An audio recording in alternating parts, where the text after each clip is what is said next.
Hey, what's up, everyone, and welcome back to Oba's Trending Gist, where we break down the stories behind the headlines. Nigeria is still mourning the passing of former President Muhammadu Buhari, a monumental figure in our nation's history. But today, the real gist isn't just about the mourning, it's about who showed up to his home in Daura, and more importantly, when they showed up. We saw political heavyweights like Peter Obi, Atiku Abubakar, and Nasir El-Rufai head to Daura to pay their condolences, but they all missed the actual burial. So the big question everyone is asking is, was this a genuine act of condolence, or was this a calculated political move to avoid their rivals who were present at the funeral? So let's get into this gist. Let's take a watch and see what went down. You're welcome, sir.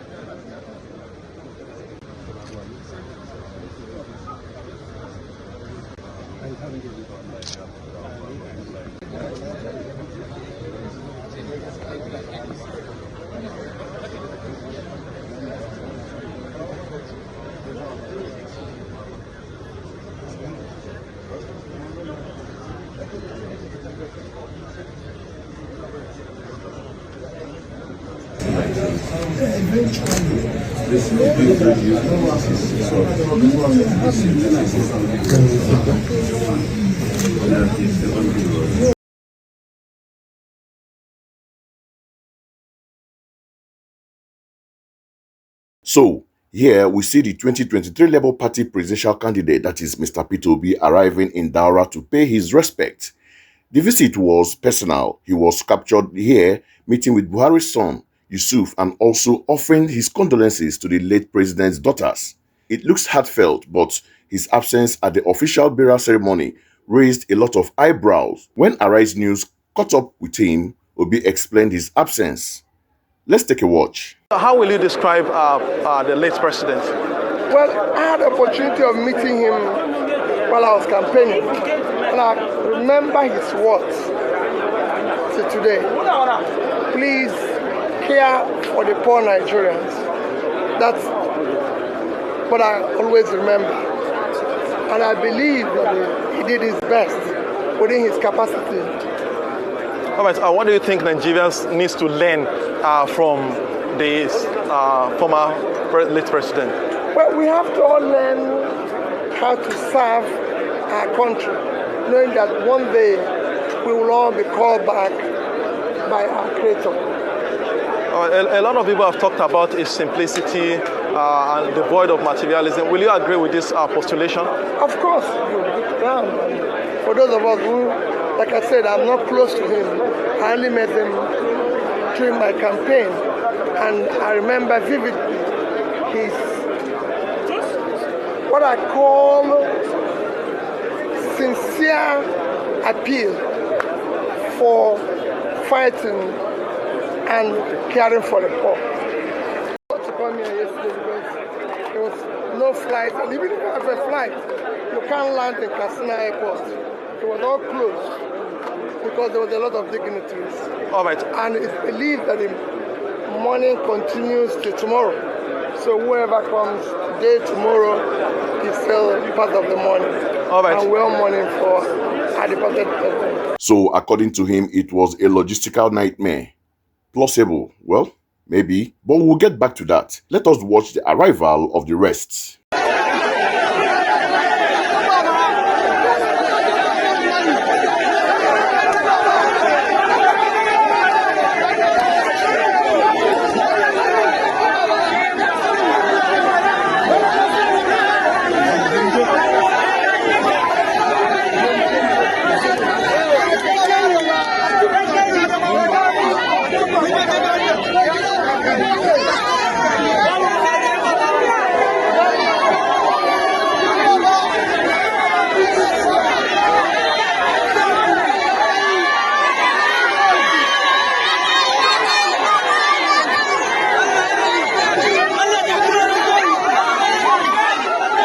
And it wasn't just Obi. Former Vice President Atiku Abubakar and the former governor of Kaduna State, Nasir El-Rufai, also made their way to Daura a day later. And just look at this reception. The crowd went absolutely wild for them, waving and jeering as they walked through. This shows they still command significant support in the region. Sure, they do. They are northerners, they are politicians, and they are heavyweights. All right, you've seen the clips. Now, let's break down the critical take because this is where it gets messy. First, let's address the political calculation angle. Not everyone is buying the no-flight story. Reno Omokri, as we know, Reno go talk now. Abba, if Reno never talk with Abba. Reno Omokri, a well-known critic of Obi, wasted no time and put out his tweet. Going to Daura a day after Buhari's burial because you were dragged on social media for your absence at the burial is medicine after death. The message to Arwa has already been passed and understood.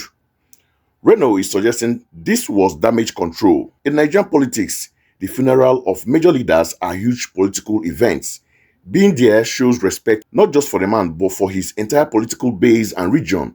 By not attending the burial, where President Tinubu and their other political opponents were, did they conveniently sidestep an awkward public reunion? Reno argues that the political message of their absence was already sent, and this visit was just an attempt to clean it up.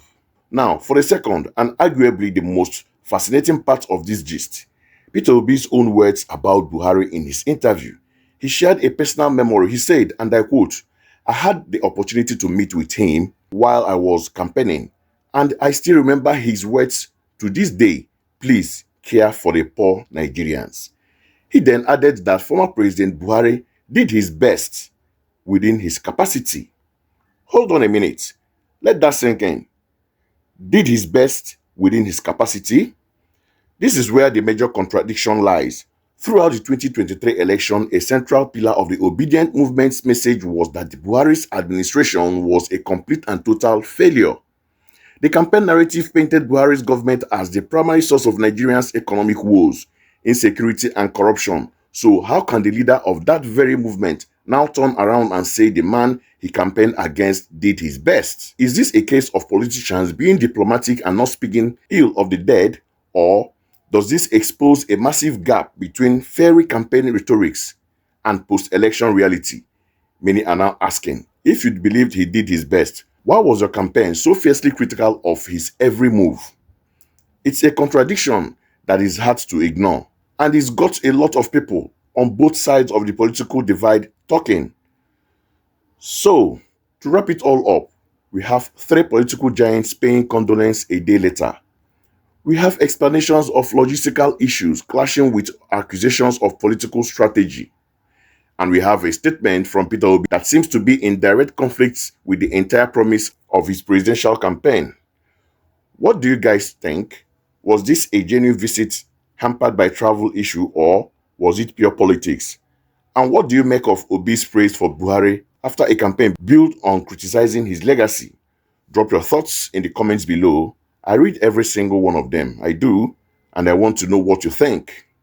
If you found this gist insightful, do me a favor, smash that like button, share this video with your friends, and most importantly, hit that subscribe button and turn on the notifications so you never miss another breakdown from Oba's Trending Gist. This is Oba signing out. See you in the next one.